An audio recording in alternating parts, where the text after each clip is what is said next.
have trust in God when they sold their property to give their offering? Apparently not. Right. They tried to make themselves appear that they were like Barnabas, and that everybody was selling all their properties and getting everything that they made from it. So they wanted to appear as if they were something of which they were not. So when they brought their earnings, they brought it as if they were giving everything. And the Holy Spirit discerned it and said, through Peter, why are you lying to the Holy Spirit? That now will end with your death. So I would say that was definitely he who covers his sin will not prosper. But here's the thing. It wasn't a sin that they only gave a portion. Have you ever been in a meeting where the minister is beating the crap out of the sheep, trying to, picking you up and yanking you upside down, trying to get money out of your pockets, like the last dime, man? You can have your pockets pulled out and your wallet empty, and you're like, I tapped out. I have no more money. Okay? We've been there. That, and they call you selfish and stingy and blah, blah, blah. That right there is manipulation. It is causing people to give under compulsion. God never does that. He'll tell you, this is what I require. If you want to have the power to rebuke the devil in your life, this is what is required. But he will never force you on a free will offering to give it all. That's your choice. And if you sell something and you keep 40% and you give 60 or whatever, he's fine with that. So if you ever feel guilt, don't give. Because it's a slap in the face in the fact that Jesus has pronounced you not guilty. So when you give out of guilt, you're actually stepping into a mindset that is legalistic. In other words, I have to give or God will not be happy with me. Right? So that's not how that works. And manipulation, guilt, Condemnation. a pressure to give, don't do that. And that's actually scripture. We'll get to it in a second. There's 4 types of giving.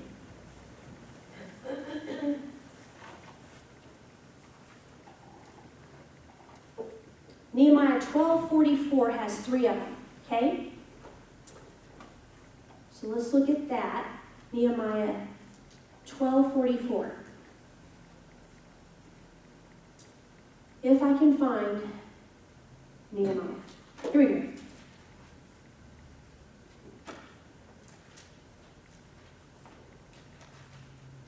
And I'm going to show you in the New Testament as well, because people are like, well, isn't the tithe the Old Testament? No, it's not. It was actually instituted before the law. But let's look at Nehemiah 12:44. And at that time were some appointed over the chambers, or the treasuries, or treasures, for the offerings, for the first fruits, and for the tithes, to gather into them out of the fields of the cities the portions of the law for the priests and Levites. For Judah rejoiced for the priests and for the Levites that waited. Okay, so here's what's happening. They've come back from captivity in Babylon, and now it's time to set back into place the laws of giving in order to ensure the prosperity of the nation. The tithes, the offerings, and the first fruits were given to the priests so that they could live and not have to work for a living, because God wanted them to devote their attention to his ministry. The way that happened is the golden calf incident.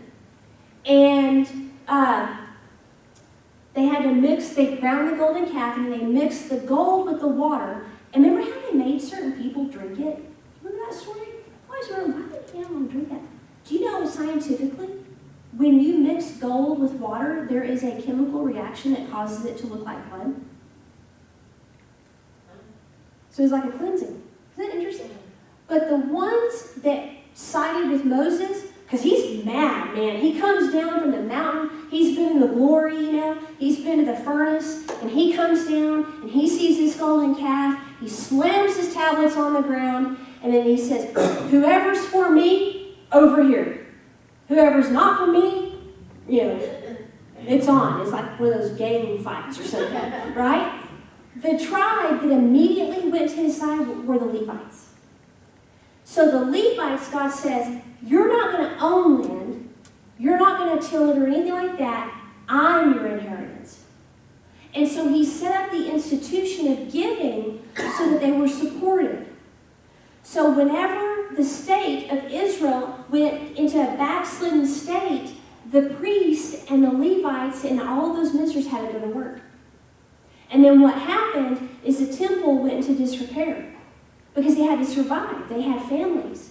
And so they could not focus on the ministry. Okay, so that's where that whole system takes place. So they're putting it back into place. So the first giving that is mentioned here is offerings. The word offerings is the Hebrew word terumah, T-E-R-U-M-A-H, and it means a present offered up, especially as a tribute or a gift. Now, a tribute is a recognition of the worthiness of someone who is superior to you. So, like if you go before, now some of you will, if you go before leaders and presidents and kings and things like that, you would present a gift, okay, to honor their position. So when you give an offering, you're presenting it to God and you're decreeing to Him, I recognize your position, your superiority. I give this to you in honor of you. So an offering is an act of honor. Okay, very, very simple. And it's very much tied to sacrificial giving. In other words, you're going above and beyond what you have to do. But according to Malachi, the nation of Israel, they messed up in that they were withholding tithes and offerings. So God wants them all. Those two things for sure. Okay, so we know the first place offering is used is in Genesis 4:4, and it resulted in a murder. Read Malachi 3:8-12, and you'll find out that a withholding of the tithes and offerings is considered robbery with God. Now, does the Bible say that God changes, or is He unchangeable? Unchangeable. So if it was robbery then, Still be robbery. it's still robbery now. Okay? He's the same yesterday, today, and forever. In the Old Testament, God had to rebuke the devil. He said, I will rebuke the devourer for your sake when you give tithes and offerings. But in the New Testament, we rebuke the devil. Because in the Old Testament, they didn't have any authority over the enemy. In the New Testament, we do. So don't make the mistake of asking God to rebuke the devourer based on Malachi 3 when that's now your job. And that's where a lot of people maybe stumble a little bit. I didn't know that until the other day. I was like, oh my gosh, that makes so much sense. Okay. First fruits. This is one I did not know about. I had read about it, but I didn't know about it. This one to me is free will. You know, if you want to give this, fine. If you don't, it's not considered robbery. But first fruits means the beginning. Okay? Now, this word holds the honor of being the first word used in the entire Bible. In Genesis 1:1, in the beginning, that's the word first fruit. Jesus is our first fruits. So the very first word is prophetically pointing to Jesus Christ. That's amazing. It's the point in time or space when something has started. It can also mean the highest of anything, like the best or most excellent, the best of the spoil, or the finest of oils. It was where you would give an offering in the house of God as an act of allegiance. In other words, I serve you. So here's my first fruit offering. So how it would work is they would take the year before crop, and I don't know crop terms. I mean, Ben, you might have to help me, Maybe they had 5 acres of wheat or something. And then they go to the next year and they have 7 acres of wheat. So they've got more wheat this year than they did the year before. So what they would do is they would take that difference and they would take a portion of that and give it to the Lord. So a lot of Christians that practice this look at last year's income, this year's income, they do the division, and they'll take a portion of that as a special offering at the beginning of the year. Okay? And there's no set amount on it. You don't have to give a certain percentage. It's up to you. But what it does is it brings an accelerated increase of prosperity that maybe other people will not experience, or that will take them longer to get there. So I'm going to look at last year's and this year's, and I'm going to get my offering ready this next year. So you're basically telling the Lord that you brought the increase of prosperity to me, not my own abilities and gifts. That's what you're saying when you give that first fruit. Let's see. 2 Kings 4:42. Have any of y'all heard of first fruit offering? Is that basically just once a year, or is that? Yeah. Now, if you want to, do in the middle of the year, but I think that beginning. Now, sometimes the first of every month. The Jews have the festival of the first fruit. Yeah. And so a lot of, like Chuck Pierce's ministry, they will bring the first fruit offering in that first Sunday of every month. So you can do it monthly as well. It is not the tithe. I thought it was the tithe, and it's not. Okay, 2 Kings 4:42. And there came a man from Baal-Shalisha and brought the man of God bread of the first fruits, 20 loaves of barley and full ears of corn in the husk thereof. And he said, give it to the people that they may eat. So this man brought his offering, and he used that first fruit offering to bless the poor. So you can bring it into the place where you receive the most bread that you get in teaching. Or you can, designate a portion of it or all of your portion and give to a ministry that maybe supports the poor. One of the exciting things I just wanted to tell you guys as far as the ministry, when I was studying this, I realized that the ministry needed to give in a location and a place to people that were poor because of war or whatever. So I contacted the Harfouch's ministry, and I asked Esther, I said, do y'all take up an offering where 100% goes to the churches in the Middle East? Because they have several churches over there, and they're being beheaded for their faith. And she said, absolutely, and 100% of it goes. And so we collect it throughout the year, and then we take all of it, deliver it in person to the church leadership over there. So as a ministry, we have now increased our giving. We tithe to them because they're our apostolic covering, and then now we've increased it to an offering in which that's going to go to the Middle East churches. So I really felt it needed to be them, and so I just thought I'd let you guys know. Now, firstborn is the equivalent of first fruits. So when you see that, that's what he's talking about. So Abel, what he did is it said he gave the firstborn of all his sheep. So what they would do is they count 10 for the tithe, but then he also looked at the fact that you don't give the secondborn, you don't give the one that has spots or that has problems, you give the firstborn, because that was referring to Jesus Christ as the firstborn that would die for us.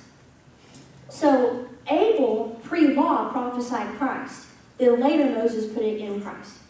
So in John 1:1, where it says, in the beginning was the Word, or the first fruits, or the firstborn.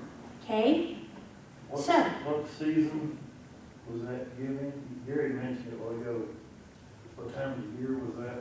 Well, it was in a festival, I thought. And it's usually at the end of the harvest season. So in the fall. It's probably in Leviticus or Numbers. We'll look it up at the end because it was definitely a feast. But I think it was the fall. Because they brought their harvest. Wasn't it called Festival of First Fruits? Yeah. I used to know all those festivals, and And I think that was one of the three that was required for the Jewish male to attend. There were actually 7. So. Because your barley and your corn don't come off the same time of year. So you could definitely do it at different seasons when you have your crops. Your livestock don't give Right. out birth at the same time, I mean. Yeah, yeah. Okay. Romans 8:29. I just want to equip you guys. I'm curious, has there been any of you in this room where you gave to maybe a homeless person or a person that had need and you thought that was an offering to God? Okay, it's not. Technically, it's an alm, and we'll get into that. But one of the things that we are required to do is give to the poor. That's definitely a requirement. Okay, so which is why we're given to the churches in the Middle East. So in Romans 8:29, for whom he did foreknow, he also predestined to be conformed to the image of his Son, that he might be the firstborn among many brethren. So when you give, just picture this. Do you see how it's all tying to Christ?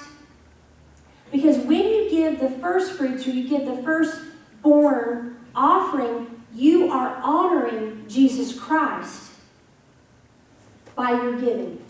Because that is what that picture of giving is that the fact that he was going to lay down his life and become the first of a new creation, a new race of people that have not existed ever. So that's what you're prophesying. And then in Colossians 3:15 and 18,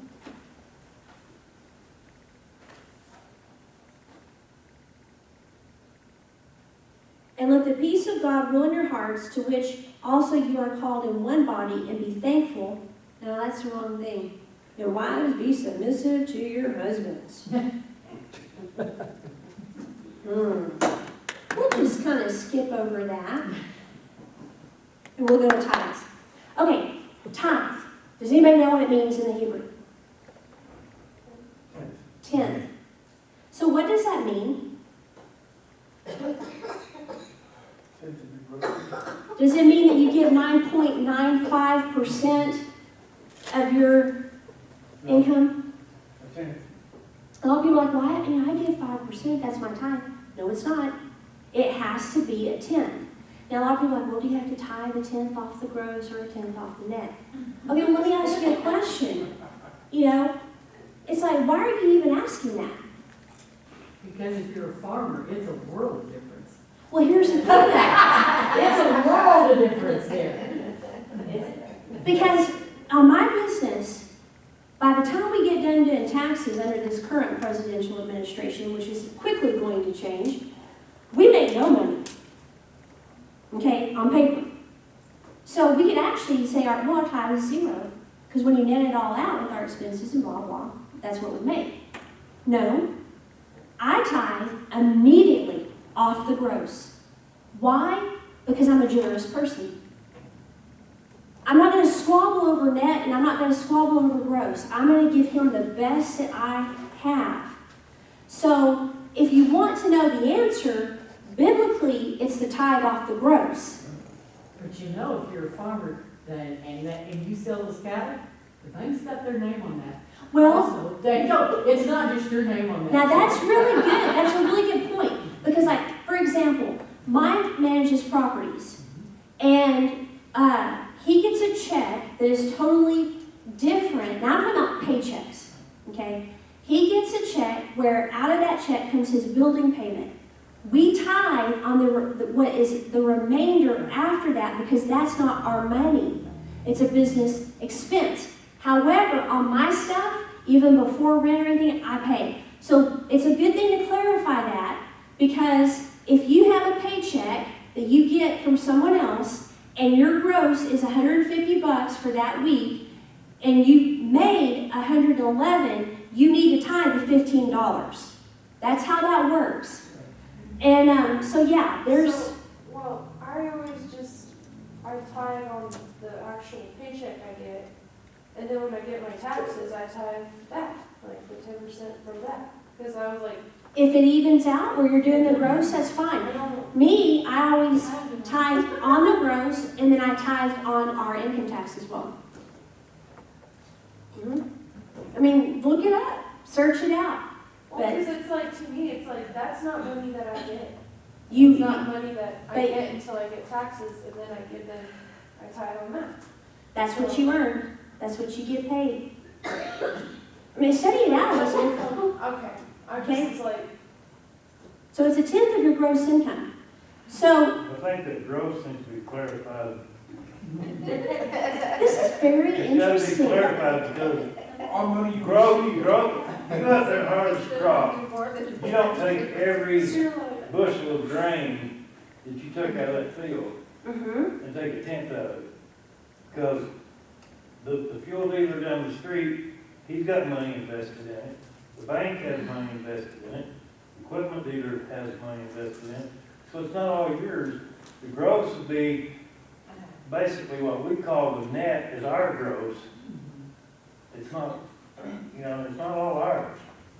Well, you could say that, So you can't, but if you look in the Bible, and when they gave their tenth, what they would do is they would take their entire crop, they would count 10, they'd give that one, count 10, give that one. They didn't say, they didn't say, Ben, that I'm going to give number 7 because the rest belongs to the bank. So or number 12, I mean, because the rest belongs to the bank. They did not take that into consideration. They gave of what they had in their crops and in their animals, trusting that whatever other income had to go elsewhere, God would provide for them and they would be able to pay their bills. So I understand what you're saying, but if you look in the Bible, they did not withhold the tenth based on the bills they owed people for their land or whatever. I feel like they probably, that basis, they didn't have creditors involved. Yes, yeah, they did. There were creditors in the Old Testament. Yeah, in taxes. yeah, they had to pay taxes, there were It's creditors. like money that I don't get. It's like, You that's know, not my money. But study it out. It's I'm not just my telling you job. guys Like, what that's the where my Bible soul- outlines. But where is your faith? It's like, I mean, I'm serious. I mean, it's in there. So you guys search it out. You come to me. If you find an instance where it's net income, you let me know. But so far, it's not. So, how would it, I do it daily. huh? I do it daily. Right. Every night. Yeah.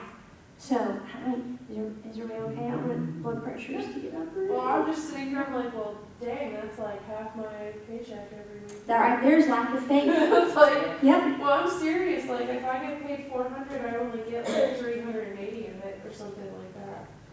Or no, actually, like 360 of it. It's like I don't even, or even less, 340 or something. Like they take like, they're like, here, let me just take part of your arm every week, and I'll just chop that off. Thanks, and then you have this, and go ahead and buy some biscuits. And you're like, awesome. And I'm like, well, dang, Lord, why don't I just keep a tenth and give the rest to you? I'm like, maybe we'll get somewhere. Eventually, I'll get some, some like stuff coming through. That'd be People are cool. getting challenged. It's like, well, and then Interesting. So the way you're reacting, guys, you've had, I think, a 5-minute discourse just now. yeah. You probably, To be honest, I'm like, don't talk anymore. I'm gonna leave. I'm just gonna go home. okay. So the tithe is a 10%, and it was used, now here's where it was used, to support ministers and strangers, orphans and widows. So what would happen is the people of God would bring their tithe to the ministers, and they would then distribute that to the stranger, the widow, and the orphan. The stranger is the one that's a foreigner that is probably poor because they lack income when they first, begin to settle. So let's look at Acts chapter 4, verse 34 and 35, and then we're going to flip over to 6:1. And we see the pattern continuing in the New Testament church, okay, of that process. So it says, neither was there any among them that lacked. For as many as were possessors of lands or houses sold them, and they brought the prices of the things that were sold, and they laid them down at the apostles' feet, and distribution was made unto every man according as he had need. Now, this right here is referring to selling property and bringing it to the church. So it was like a revival was occurring in which people wanted to donate to the church in large sums. And then in Acts 6:1, and in those days, when the number of the disciples was multiplied, there arose a murmuring of the Grecians or the Hellenists against the Hebrews because their widows were neglected in the daily distribution. So what the church was doing is they were receiving the income from the people, and then they were distributing it to Christian widows and orphans. Because James, I believe, said true religion is giving to widows and orphans, taking care of widows and orphans. And so in Genesis 14:20, I'm not going to go there, but that is the first place tithe is used. And it was when Abraham tithed to Melchizedek. And so that was before the law. So he gives to Melchizedek while having communion. And then you see, if you want to study it out, Genesis 28:22, where his grandson continued the process of tithing. So he said, when you bring me back to this land, I will tithe to you. I will tithe my tenth to you. And the Lord did bring him back. Okay. So let's just continue on, you know what I'm saying? Let's get off the tithe. And here's the final and fourth type of giving, and that is what the Bible calls alms, okay, or giving to the poor. So here's what I do. Let me just give you a picture. So I've got my tithe, my 10%, which I take out of me and Mike's account. And then I purposed in my heart that I wanted to give God an extra 5% every month from my income that I make with my businesses as an offering. And so I distribute that offering, us personally, to the Harfouches. So the ministry ties to them, and then me and Mike give personally, and then a couple other ministries. But I like to make sure those ministries minister to the poor. I won't give to a ministry that doesn't. One of the ministries I picked is Sid Ross' ministry because he's Jewish. So if you want to really be blessed, if you've got your baskets made, then a Jewish ministry or people that support the poor in Israel. Okay, so the alms. Let me tell you what happens when you give to the poor people. And this is what made me realize that as a ministry, we did not have this in place. So that's why I was like, wait a minute, we need to have this in place. And that's why I contacted them and wanted to give to the poor in the Middle East. Okay, Proverbs 19:17. Let me show you what happens when you give to the poor.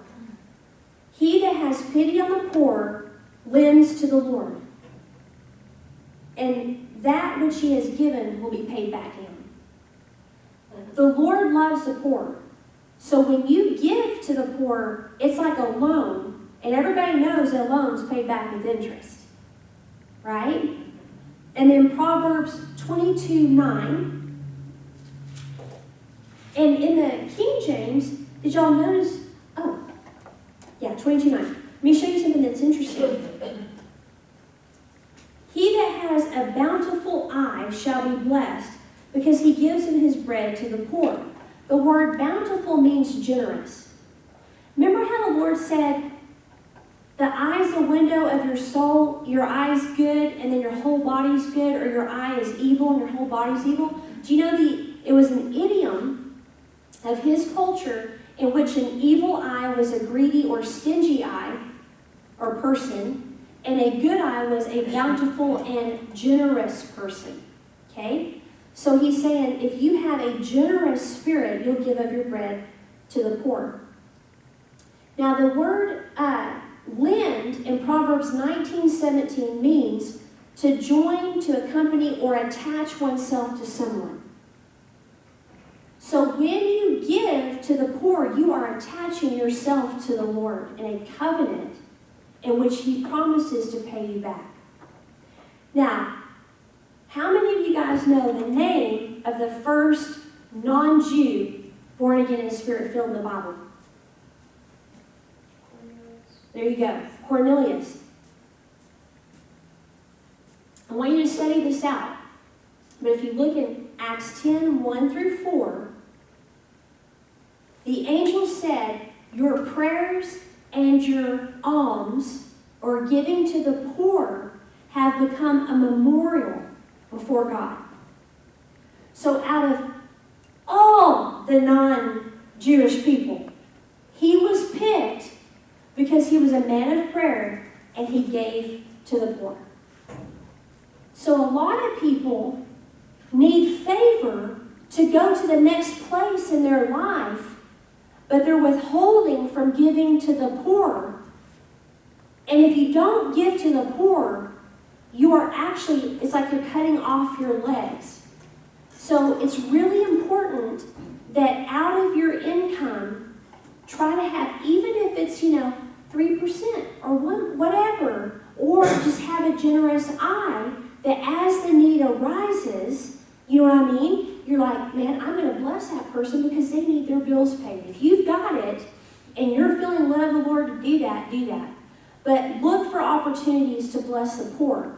And my dream is to build people into wealth people that if someone comes and they cannot pay their mortgage, we have so much prosperity as a ministry and as a people that we can pay their mortgage. That would be an example of helping the poor. But there are specific conditions for the poor in that there are circumstances that they enter into that it wasn't by choice. So it doesn't mean you can't help people that have made dumb decisions. It doesn't mean that. But it does mean that your best place of giving to the poor are people that they lived in a country that was fine and then a dictator took it over and now it's destroyed and they can't make a living. You know what I mean? There's a quality of giving. So both of them apply. Is this helping you guys? Are y'all all right? It also says in there somewhere where you're supposed to leave the outer edges of your fields, the corners. Yes, Birds. that is a perfect example. Yeah. In fact, Boaz did that with Ruth, and he kind of got extra. Yeah. Okay. He says that when you give your alms, do y'all know how the Pharisees would give their alms? Have you ever heard how they would do it? Out in public and. They'd have like horns blowing. Servants taking their, Look it up. And so the Lord's like, okay, don't be like them. When you give your alms, don't let the left hand know what the right hand is doing. So when we give to people that don't have anything, I don't put a slideshow up of their picture and how much we bless them with so that, you guys would know. But as far as a ministry, because you